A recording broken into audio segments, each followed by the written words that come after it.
Hi, everyone, and welcome to The Balancing Act. I'm Olga Villaverdi. And I'm Montel Williams. Today, we're going behind the mystery of acute hepatic porphyria.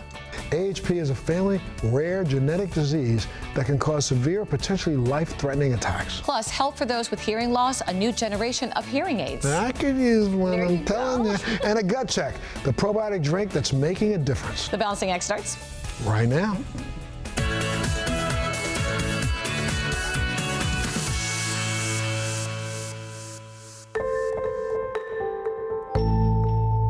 It's a family of rare genetic diseases characterized by potentially life-threatening acute attacks, as well as chronic pain and further debilitating symptoms. Dr. Angelica Irwin will tell us more, but first, let's meet Nicole, a woman living with this disease. We're going behind the mystery of acute hepatic porphyria. Before this disease took control of my life, people described me as a firecracker. I was a pilot, I was a world-class skating athlete, and I was just a really outgoing person, just really loved life and embraced it. After getting sick, I just became a shadow of my former self. It took 12 years, countless doctors, and unnecessary surgeries and procedures to get diagnosed. But I refused to give up. Dr. Angelica Irwin, a member of the Porphyrias Consortium, which is composed of the nation's foremost experts in acute hepatic porphyria, or AHP, tells us more. Porphyria refers to a family of rare genetic metabolic disorders, and they are classified into either cutaneous or acute porphyrias, depending on the primary symptoms. The cutaneous porphyrias present primarily with skin symptoms, for example, blistering, redness, swelling, and extreme pain of the affected area, and those symptoms occur in the sun-exposed areas. Acute hepatic porphyria, also referred to as AHP, is a debilitating disease that can go along with extreme and severe pain, as well as other neurologic and psychological symptoms. And there are 4 different types: acute intermittent porphyria, also referred to as AIP. Then there is variegate porphyria, or VP, hereditary coproporphyria, or HCP, and ALA deficiency porphyria. It can take up to 15 years or longer for patients to be accurately diagnosed with AHP, and oftentimes patients are being told that these symptoms may be just in their head. And the reason herefore is that many times imaging as well as lab results may be either inconclusive or normal.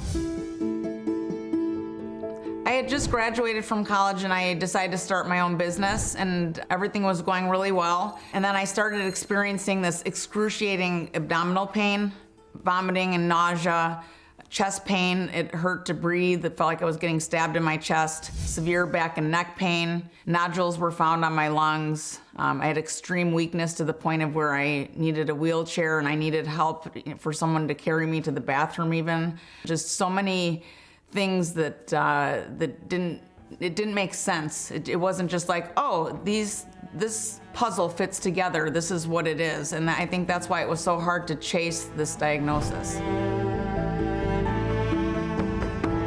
Because AHP is so rare and its symptoms are similar to other more common conditions, that leads to very frequent misdiagnoses that can lead to potentially unnecessary treatments, surgeries, and hospitalizations.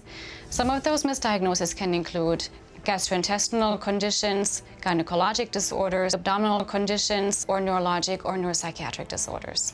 I saw a lot of different kinds of doctors. I saw gynecologists, gastroenterologists, endocrinologists, neurologists, pulmonologists, pain specialists, just kind of beating a dead horse with chasing these symptoms. When they brought up the hysterectomy, I couldn't believe it. I mean, you know, my biggest dream was having kids, so to have to make that decision, you know, was the hardest thing I've ever had to do, and I would have to say it's the most devastating thing I've had to choose in my life. They had told me that this would get rid of the pain. It was the only thing that was going to get rid of the pain, and it was so bad. I couldn't live like that anymore, so I had no choice.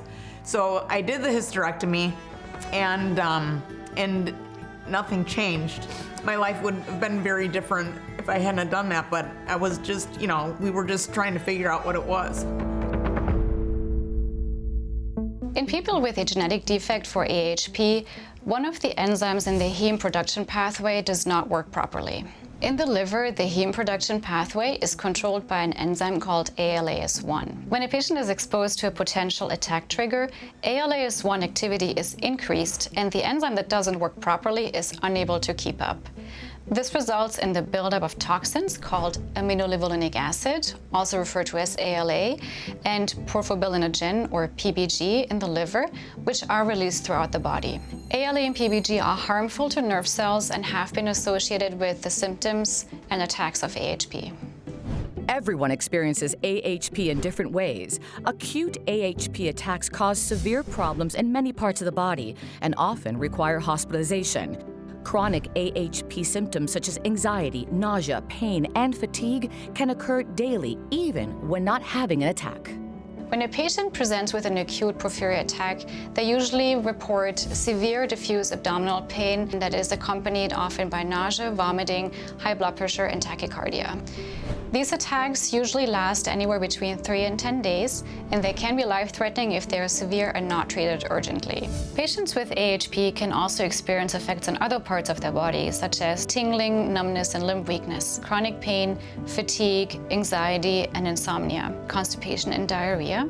Patients can also have cutaneous manifestations like blisters and sun-exposed skin, which only occurs in patients with VP and HCP. Getting through 12 years of not knowing why I was so sick was beyond frustrating, because you never know what you're gonna get. So to have a job or responsibilities where it's every day, it's very difficult to commit to that. After seeing so many different specialists, I finally saw one that suspected AHP. He ordered a specific urine test to test for it, and it came back positive for AHP. Knowing what it was and being validated that you have something, it's like I was in the dark for years and years. You know, it's hard to keep that hope up for that long. And to have that back has been such an amazing gift. And it just means everything to me. The first step in diagnosing AHP is to suspect AHP when a patient presents with symptoms. The most definitive technique that the doctor uses to help determine if a patient has AHP is a urine test, which includes analysis of ALA, PBG, and porphyrins. It is recommended to obtain the urine test during or shortly after an acute attack. Once the diagnosis is made with urine testing, genetic testing can then be performed to determine the specific type of AHP. If an individual is found to carry a gene mutation in one of the AHP genes, this information can then be used for family members and if they may be at risk for developing symptoms of AHP. Once a patient is diagnosed with AHP, it is important that they work with a multidisciplinary care team to manage the disorder, since it is affecting various parts of their body. It is also recommended to seek guidance of a porphyria specialist. Patients with AHP themselves should also be aware of acute attack triggers to manage them and avoid them as much as possible. AHP attacks can be triggered by certain medications, hormones, smoking, alcohol, stress, and fasting. There are helpful resources available for patients who have been diagnosed with AHP, such as the American Porphyria Foundation, Global Genes, and NORD. For anyone out there who's experiencing the symptoms, please don't give up, have hope, be your own advocate, and talk to your physician. After my diagnosis, I was able to find a team of doctors, including a hematologist and a pain specialist, that were able to put a management plan together for me.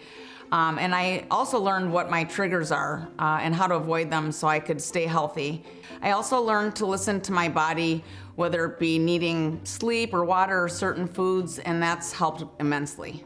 Porphyria has affected my life in many ways. It affected the trajectory of my career, and I feel like it stole years of my life. I still have issues, but for the most part, I feel like I'm myself again.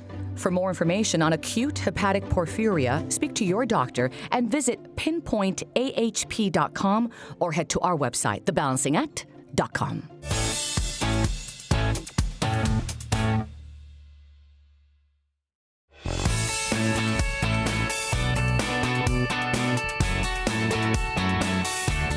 It's one of our most important senses, yet for many people, being able to hear can be a struggle. According to the National Institute of Deafness and Other Communication Disorders, nearly 30 million adults in the United States, 30 million, could benefit from wearing hearing aids. I'm one of them. New research has now associated untreated hearing loss with other very serious health conditions, including cognitive decline and dementia. Here to help us today with what we need to know is Dr. Shannon Basham from Phonak and hearing aid wearer Liz Fox, who's come to realize the importance of having the right hearing aids. Welcome, ladies. Thank you so much for having us. Absolutely. Look, Shannon, before we hear Liz's story, I'd like to touch on a couple of the statistics and, let's talk about how very critical hearing is to our overall well-being. Generally speaking, people tend to put a lesser value on their hearing health as they do for, say, their vision, which is unfortunate because hearing health is critically linked to a person's social, emotional, cognitive, and physical well-being. Hearing loss is actually associated with a higher incidence of heart disease, diabetes, and even depression. The Lancet Commission concluded that hearing loss is the #1 modifiable risk factor for dementia, which means that treating hearing loss could actually slow the rate of cognitive decline as we age.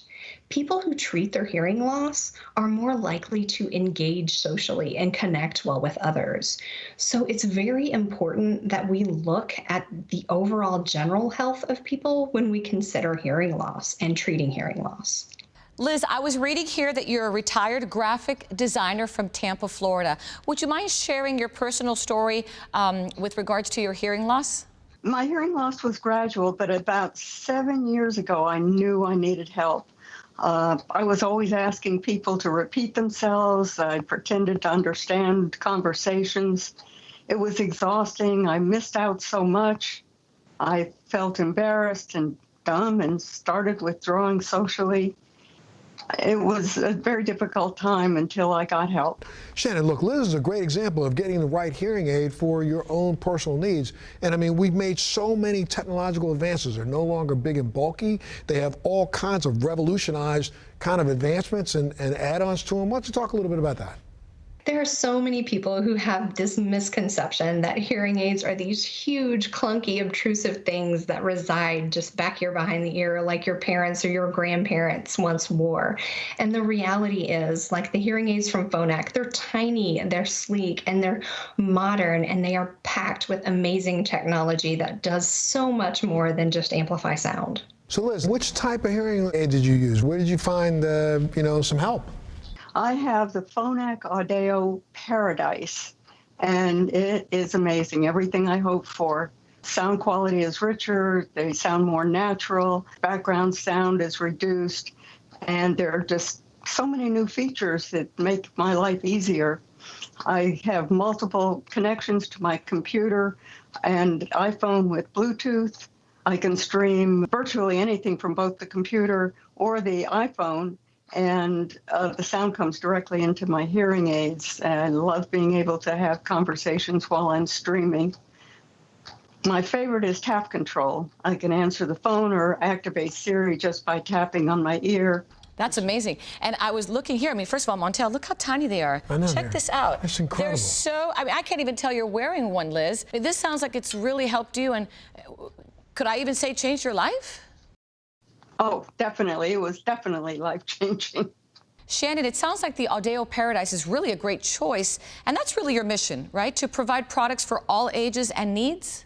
Absolutely. Phonak has been providing hearing solutions for the industry for over 70 years. We were the first to provide universal connectivity through Bluetooth and truly hands-free telephone calls.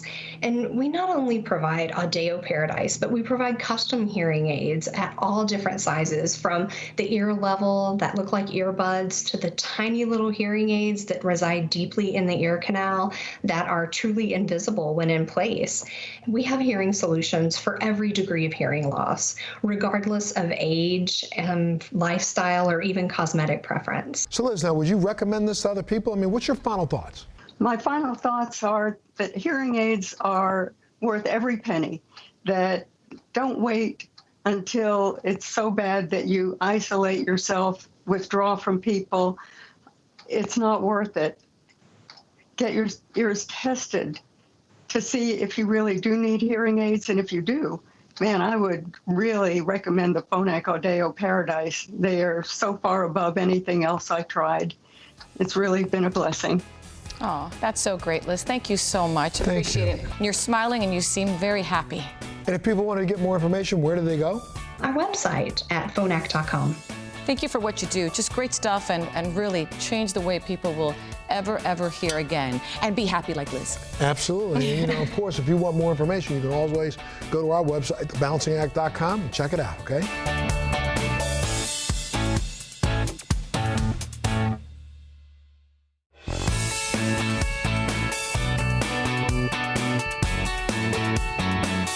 You may not think about your digestive system when you think about your overall well-being, but that's where good health and proper nutrition begins. The human digestive system has over 500 types of bacteria, most of which are good and keep you healthy. A healthy person generally has more good than bad bacteria, but any change in the body's bacteria balance can cause digestive issues. So today, we're learning more about gut health and how we can help maintain its regularity. Joining us virtually is Rudy Lara, branch manager of Yakult USA. Hi, Rudy. Good morning. Thank you for having me. Oh, no, thanks for being here. All right, so going with your gut is more than just an expression, let's be honest. It provides, I believe, the foundation of good health, and that's what we hear from doctors too, correct? That's right. We believe that maintaining good overall health begins in the gut. The gut is commonly referred to as our body's second brain, but we must treat it as such. The goal is to maintain a well-balanced digestive system. But there are many factors that can disrupt the balance in our intestinal microbiota, such as our overall diet. Eating poorly can prevent us from getting the nutrients we need. There's stress. Our emotions can affect our gut health, but our gut health can also affect our emotions. Other factors are fatigue, aging, bacterial contamination, and medicine, like antibiotics, radiation, and chemotherapy. So we want more of the beneficial bacteria so they can compete against the harmful bacteria for nutrients and attachment sites in our gut. A healthy gut is important for long-term health. It was the belief of Yakult founder, microbiologist Dr. Minoru Shirota, that a healthy intestinal tract leads to a long life. Now I'm looking at this cute little bottle, Yakult. It says here, non-fat probiotic drink. I'm going to be honest with you. I've never heard of Yakult. Well, although it might seem like probiotics are relatively new, Yakult has a solid 85 years of history. It was originally created in Japan in 1935 by, as I mentioned, Dr. Shirota. Yakult has a vast international presence, including 2 microbiology research centers, one in Tokyo and one in Belgium. Many people in the U.S. already know Yakult from abroad. This is common since Yakult is now available in 40 countries and regions around the world. Yakult probiotic drink is made with fermented dairy and contains billions of live and active probiotic cultures of the Lactobacillus KCI Shirota strain. This strain is named after Yakult company founder and is what makes Yakult unique and special. Now, why do people tend to confuse yogurt drinks with probiotic drinks? Well, it could be because probiotic drinks are often found in supermarkets next to yogurt drinks, but the difference is much more than taste and texture. To truly understand their differences, let's begin with going over what a probiotic is. So according to the World Health Organization, probiotics are live microorganisms, when administered in adequate amounts, confer a health benefit to the host. But basically, they are friendly bacteria that can help correct imbalances in our digestive system. Yakult probiotic drinks also differ in their size. They're packaged into these small 2.7-ounce bottles. This makes them easy for everyone to take, kids, adults, and the elderly. With that said, Olga, are you ready to try some Yakult? You actually read my mind. I'm actually peeling off the top because I wanted to try the taste, which is very important for me. So as I try it, tell me, how often should I have Yakult? Everyone's body is different and reacts in different ways. We suggest drinking 1 to 2 bottles per day. The reason to consume with regularity is to replenish your gut with live and active probiotic cultures. This is really good. I actually like this a lot. So for our viewers, Rudy, who'd like more information, where can they go? So Yakult is now available nationwide. You can find out more at yakultusa.com and use their store locator to find Yakult in the grocery store near you, such as Publix and Walmart. And it's produced in our state-of-the-art factory in Fountain Valley, California. Okay, Rudy, so let's do one cheers before we say goodbye to good gut health. Cheers. Salud. Oh, really good. Great stuff. Rudy, thank you so much for all the information. I appreciate it. You take care. Have a great day. Thanks. And if you'd like more information on Yakult, just check out our website, thebalancingact.com.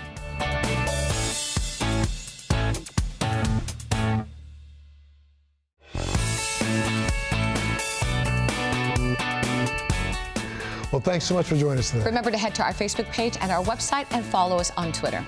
And you know what you got to do. Stay safe, love that family of yours, and we'll see you next time.